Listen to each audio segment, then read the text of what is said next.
Hi, boys and girls. It's Miss Blumenstock here. For your standalone assignment for today, you have to reread the story Earthquakes. So I am just going to read it out loud. Feel free, if you want to read it by yourself, you are more than welcome to. If you would like to read it along with me, please grab your book with the airplane and open up to page 48. Page 48. So again, the title of this story is Earthquakes. I'm starting on page 49 at the top where it says A Shifting Planet. We like to believe that the ground under our feet is solid and secure. People who have felt the ground shake know differently. They have lived through an earthquake. Earth's crust resembles a jigsaw puzzle more than a solid sphere. Like a puzzle, the crust is divided into different pieces that fit together. These pieces are called plates. Earth's plates float on top of a layer just below the crust called the upper mantle. The upper mantle is solid rock, but it behaves like a thick gel. Heat from deep inside the earth moves through the rock and causes it to slowly swirl and flow. Okay, you're going to flip. Dr. Ines Cifuentes is a seismologist, someone who studies earthquakes. She likes to compare the movement of Earth's plates to boiling milk. When you boil milk, she says, you get that little surface layer of cream on top that moves and dances around. That's what's going on in the earth, except that Earth's crust is much harder than the layer of cream. As the mantle boils, it pushes and pulls the plates above it. It's at the edges of these plates, Dr. Cifuentes explains, where we have most earthquakes. Page 51, Earth's largest quake, a first-hand account. Dr. Ines Cifuentes became a seismologist for a very good reason.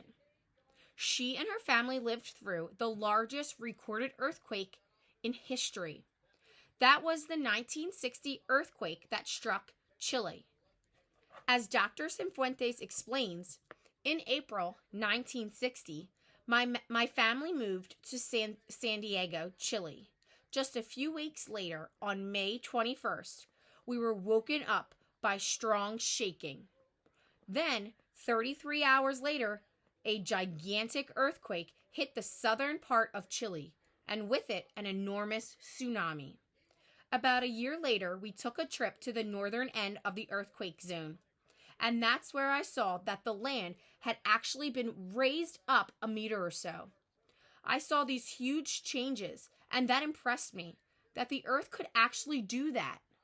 Later, as a graduate student, I wanted to know how big that earthquake was, how long it lasted, and whether it was preceded by a slow earthquake.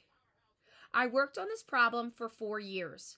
I was able to calculate that Earth's largest recorded earthquake had a magnitude of 9.5.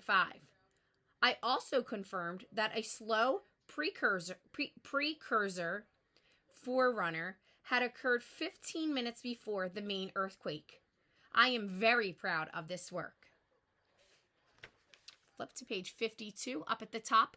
Whose fault is it? Earth's plates crash together, spread apart, and slide against each other.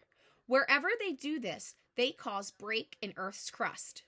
Seismologists call these breaks faults.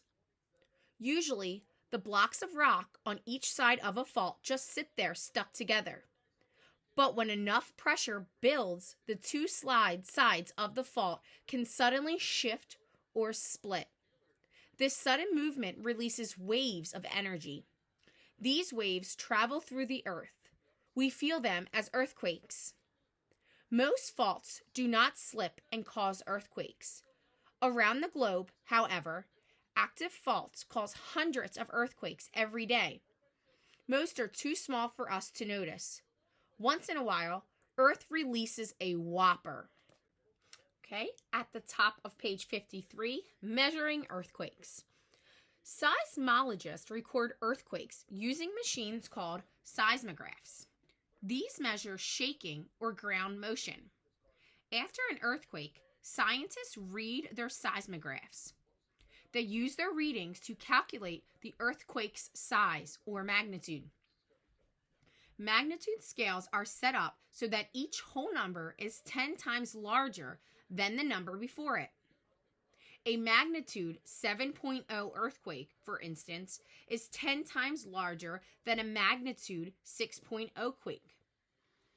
Truly giant earthquakes happen about once a year. These are quakes with a magnitude of 8.0 or greater. They occur only on very large faults and can cause severe destruction. Dr. Cifuentes explains, the only way you can get an earthquake like the 2011 Japan earthquake is where one of Earth's plates is sliding under another one. This is the only kind of place where you have a fault long enough and wide enough to release that kind of energy. Seismologists gave the 2011 Japan earthquake a 9.0 magnitude. It was the fourth largest earthquake ever recorded.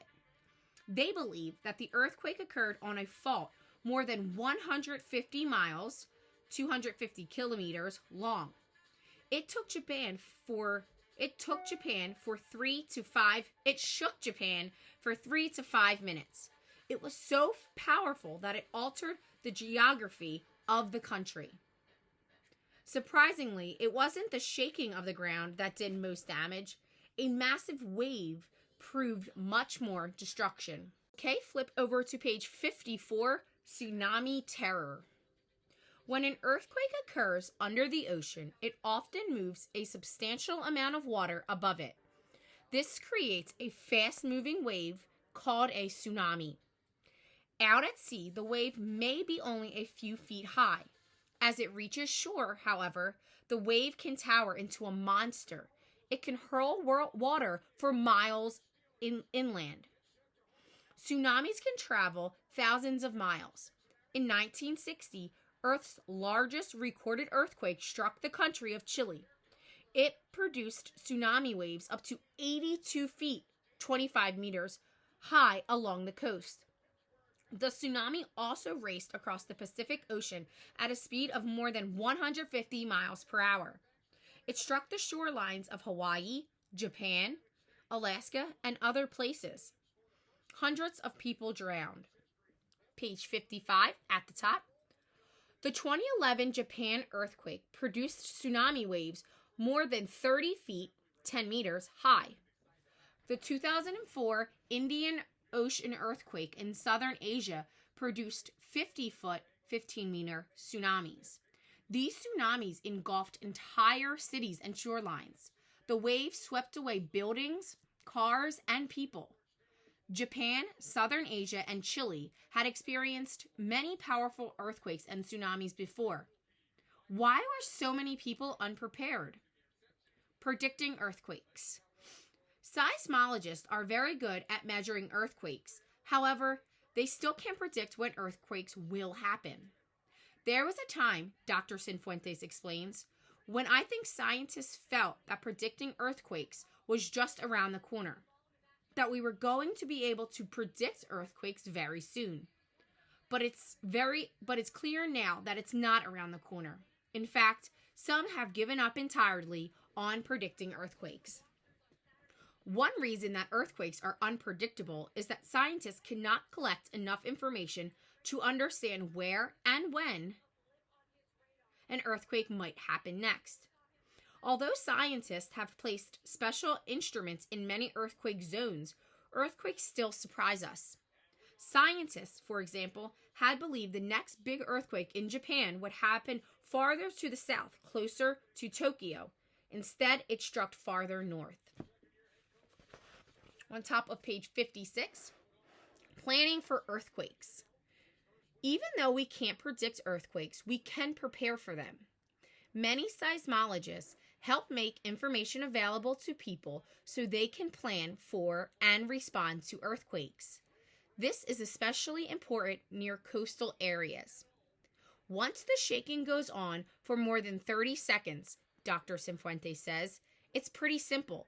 You have to run away from the ocean and run uphill. You have about 15 or 20 minutes to reach higher ground. How cities are built also affects how many people survive an earthquake. Cities in many countries have special building laws. Buildings must be strong and flexible. That way, they won't collapse during an earthquake. In some countries, however, buildings are often poorly built. The 2010 Haiti earthquake, for example, killed between 46,000 and 316,000 people.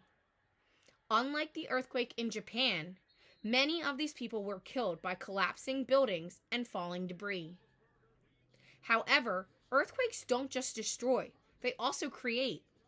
They help make the mountains, coast, and the other landscapes we see around us, Dr. Cifuentes explains. This is worth remembering as we learn how to predict and survive earthquakes in the future. Okay, on top of page 57, what to do during an earthquake. If you are indoors, drop to the ground and crawl under a sturdy piece of furniture until the shaking stops. Stay away from glass, windows, outside doors, and walls, and anything that could fall, such as a hanging light or fan. Stay in bed if you are there when the earthquake strikes. Protect your head with a pillow. Only move from the bed if there is a heavy light or fan above you. Use a doorway for shelter only if you know it is strongly supported. Stay inside until the shaking stops and it is safe to go outside. Do not use elevators. If you are outdoors, move away from buildings, streetlights, and utility wires. Avoid any space where there is falling debris, such as glass. Once in the open, stay there until the shaking stops. Okay, so that was the end of that short story, Earthquakes. Please rewatch this over and over again if you have to. Guys, you have a test on Thursday. You guys will all do amazing. And I hope you enjoyed the story. Have a good one, guys. See you later.